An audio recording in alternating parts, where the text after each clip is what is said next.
nearby old battle site. We'll talk about the Yom Kippur War. That's the Israeli name for the 1973 Arab-Israeli War. And then we'll drive down to the kibbutz. يلا شيء لكم أحلى يوم. باي باي.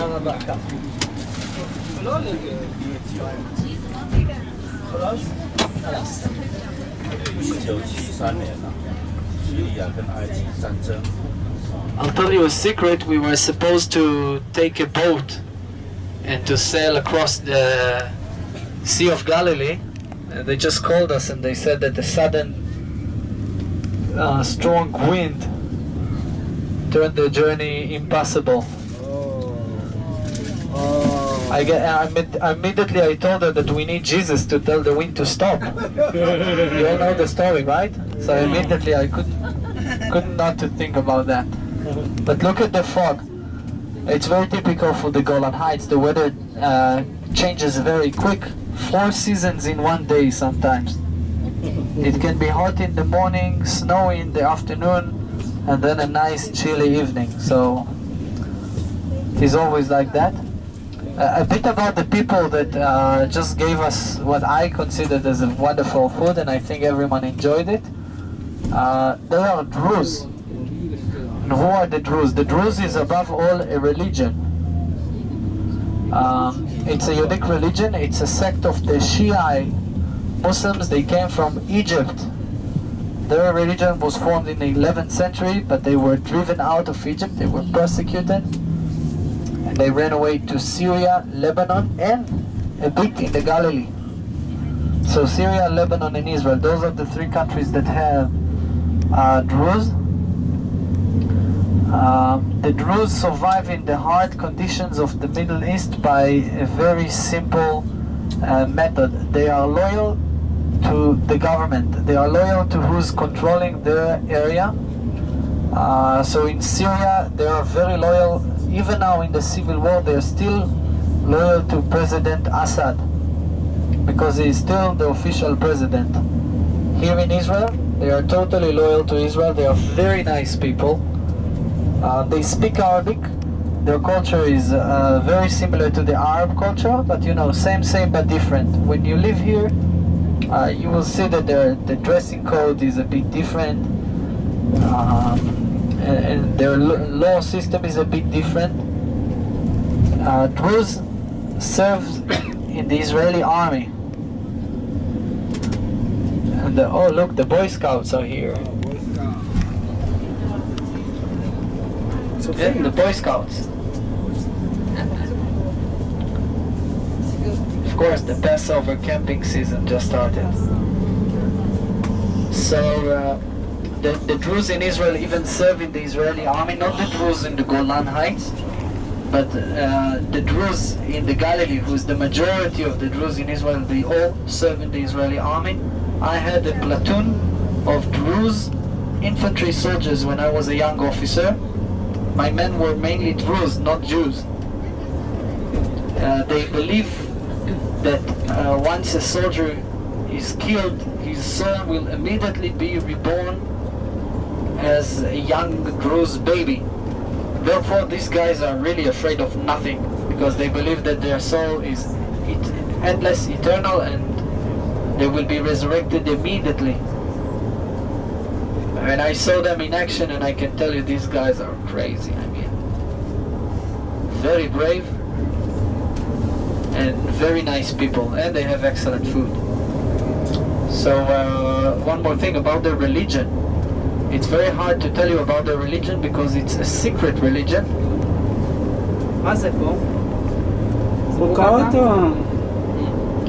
The religion is secret.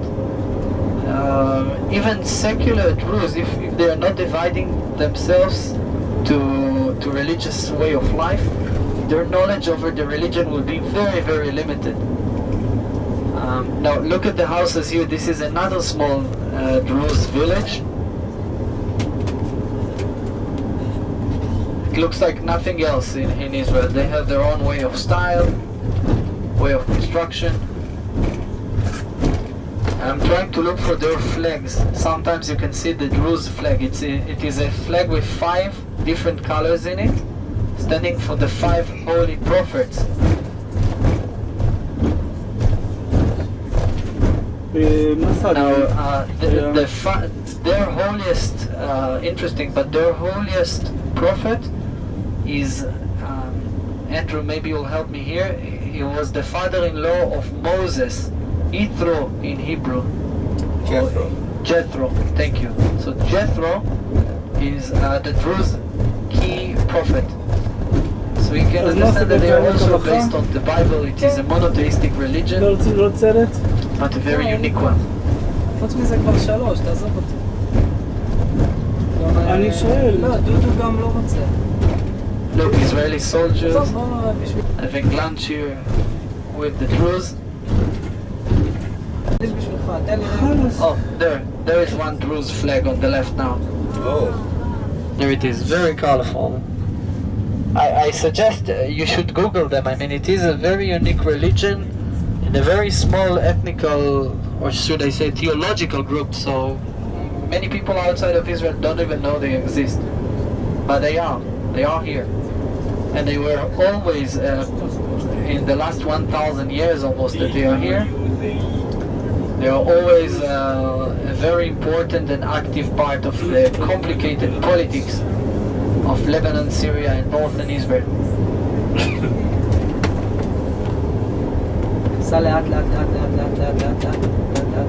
Take a quick look on the right. There is a small monument here for the Yom Kippur, for the 1973 Yom Kippur War. I will tell you a bit more about the war in a couple of minutes when we'll stop at the battle site of the Valley of Tears. It's a bit foggy, but nevertheless, we'll take you to see a few tanks from the war. Right where we are, there was a very, very hard combat when a Syrian commando versus Israeli reconnaissance unit fought for a couple of hours during the 1973 campaign. That was the memorial site for the Jews, had a lot of casualties here. דרך אגב, הטנק סחבו אותו, משכו אותו למטה יותר. הטנק הסורי? כן, ה-T-54. זה שרואים איפה הוא חטף את הפגז? כן, מקדימה. בגז או RPG, משכו אותו לכיוון מטה, לכיוון... כמה מטרים, לא? כן.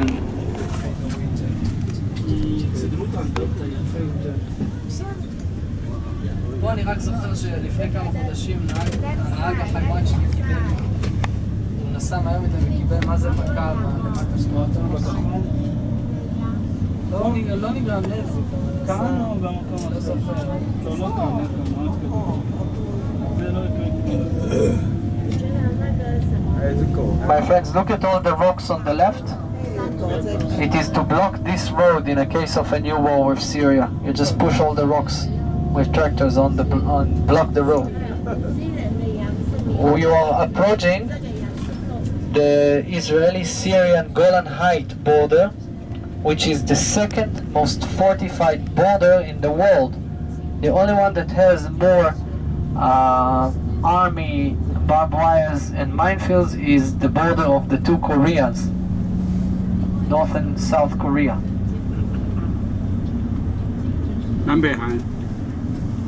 And on the left you can see a modern Israeli outpost. You see it over the mountain? Look carefully at the mountain. You can even see anti-tank ditches cutting the mountain, so enemy armed vehicle will not climb straight up.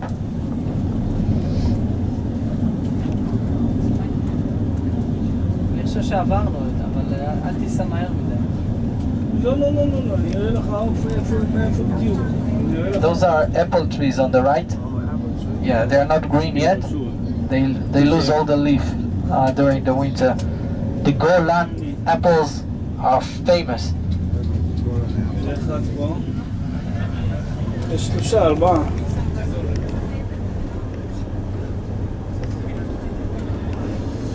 תפוחים, תראה מלא תפוחים מתחת ל... Yeah, look at all the apples on the right. They didn't pick them up probably because I may guess the market was flooded. It happened sometime. The only commercial goods still exchanged between Israel and Syria is through the Druze, who are neutral here. We sell a lot of apples to Syria. Look, we're passing an anti-tank ditch. Minefields on your left, minefields on your right. We are very close to the border.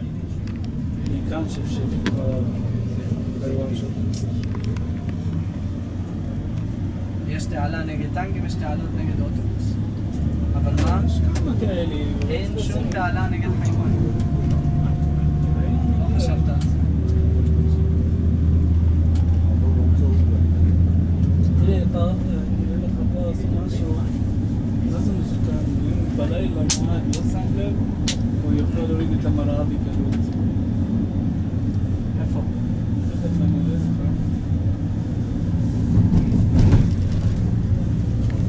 אתה רואה את העמוד ששמו כאילו משלט כזה, הוא באמצע, תסתכל, הוא שליש מהכביש ברחוב, נכון? עכשיו זה אם היית נוסע ישר, תראה את הכביש לאן הולך שמאלה יותר. עכשיו הנהג שלנו שם, אבל ממש גם לפרק את הצמיגים. לא לפרק את הצמיגים, תסתכל, אם אתה עושה שובר את המראה, דופק את המראה שם. זה שלג. 流泪谷。 10 to 20 minutes. So what I suggest, my friends, is you will take your coats because the temperature is way lower now. And please do not enter the minefields. The insurance don't cover that. Okay? Are you sure it's real mine? I don't want you to lose your life and then you will become young Druze babies. So please walk with me where I'm walking, okay? Welcome to the Oz 77 Battle Site Memorial.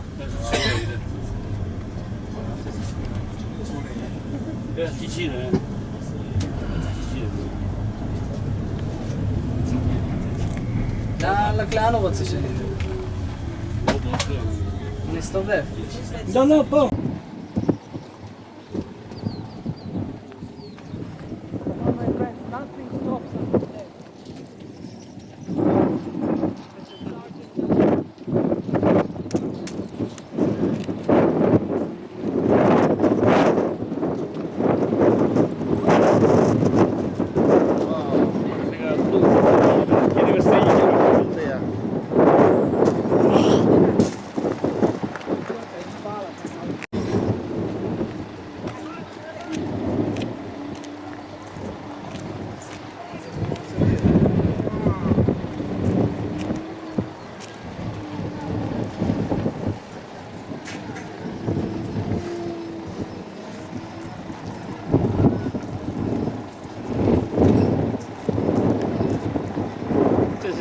什么地方？作为戈兰高地啊，不晓得什么。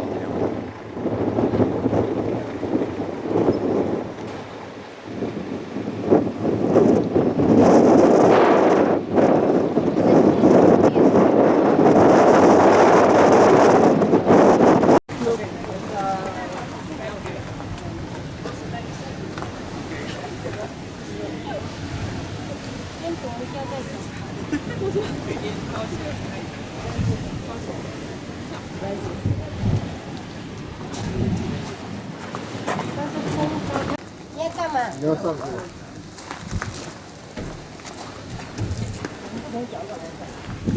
好高耶！对呀，这个船是很大。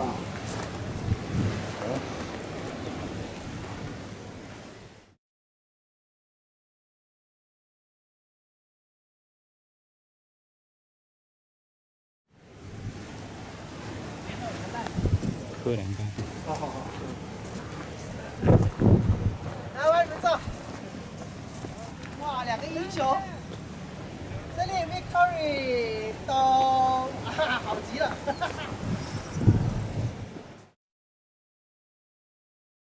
不可以投降。胜利，你们刚刚投降的姿势哎。胜利。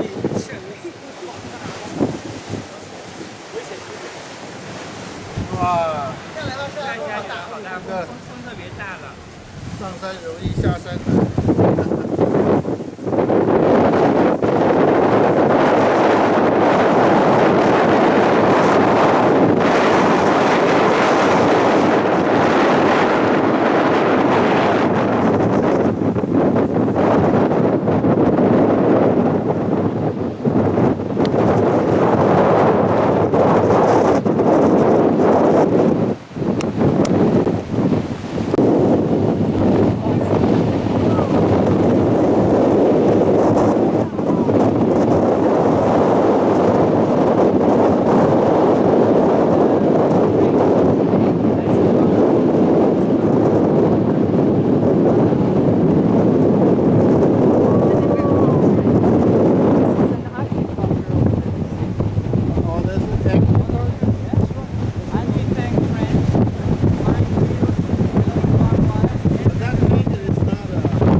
According to the big road, Right. you can also have a few tanks. Okay. Okay.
On our left side, so those on the right can join us and take a look, because you are now looking, I know it's a bit foggy, but let me tell you a bit about the place, okay? When the Israeli forces, the victorious Israeli forces of basalt stones, they are covered with a net, with an iron net that you can't see from here. It is to observe enemy artillery shells. And just below it you can see a lot of trenches, fences, yellow signs, which means that it's heavily mined. Below it. And this is just one small Israeli defense position. It is not in use today, but sometimes when the tension is escalating with Syria, now it happens more a lot, because my friends over there, 3 kilometers from us on the left, must I remind you, there is now a very terrible, brutal civil war. So a few times already Israeli soldiers took positions here again. But in general, it is the most quiet border we have for the last 40 years. Now the Syrians wanted to get the Golan Heights back from us, because now, as you can see, instead of being on the valley, remember that the Golan Heights is controlling the Israeli valley on the other. No normalization with Israel, which means they will never stop the official declarance of war, and also no recognition of Israel. Israel is not something that is supposed to exist according to the Khartoum Committee. It's funny, but we are talking about 22 Arab countries plus 24 Muslim countries that signed that against tiny Israel. Now what happened is, of course, only a ceasefire agreement was signed after 1967. And Israel actually, we had the scene of hybris, which means that we were very proud of the victory. Tourists poured in to see Jerusalem. We thought that we will break their bones again if they will ever try to attack. Fake feeling of invincible Israel, we kind of fell asleep in the guarding positions, and in that fast day, the fast day of Yom Kippur. It's the holiest day for the Jews. Every year it's a day of fast. No one is talking on the phone, no one is driving, even secular Jews. The entire country was in the synagogues. They launched a huge offensive here in the Golan. They got us by total surprise. And the Egyptians did the same thing way south of here, about 1,000 kilometers to the south, in the Suez Canal. Here in the Golan, we are talking about 150 Israeli tanks at the first day fighting 1,500 Syrian tanks, 10 to 1. Here in the south, my friends, they almost managed to capture all the Golan in the south. And we didn't even push them back, but we also chased them into Syria. And when the Syrian president started hearing Israeli artillery pounding the outskirts of Damascus, he immediately ordered his troops to sit down, and they signed a very fast ceasefire agreement. So even this bitter war ended with an Israeli victory. The situation in the south, that's a different story. It was less successful, but we also managed to get more questions about the Yom Kippur War. In English it's known as the 1973 War, October 1973 War. And remember the name of this valley below us? The Valley of Tears. And indeed every year you have a lot of tears here because so many soldiers, Israeli soldiers, were killed here. And the families are coming every year, at the memorial days. So here you go, the Valley of Tears, part of the Yom Kippur 1973 War. יאללה. בדיוק על אותו יום. ככה רוח חזקה. לא מבין מה זה. לא, הבנתי. Yeah, take a look exactly on the right. And now there is a fog on us. The Golan is usually either very cold or very hot. It snows here every year. Temperature here can touch 0, freezing point even a bit below.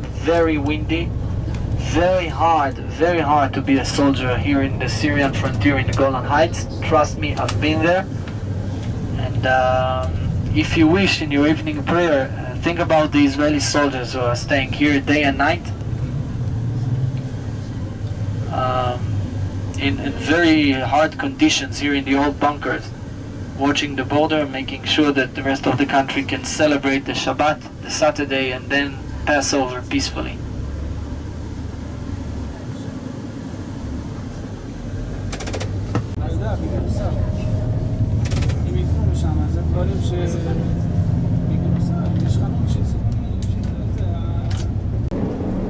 שייט.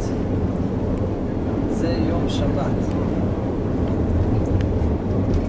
שייט. חזיר, ראית איזה חזיר גדול? לא? איזה נעשה? דרסו אותו. לא נורא. על הכביש. זה לא קשה. אגב, חיילים אוכלים את זה. שאתה רעב, לא קשה.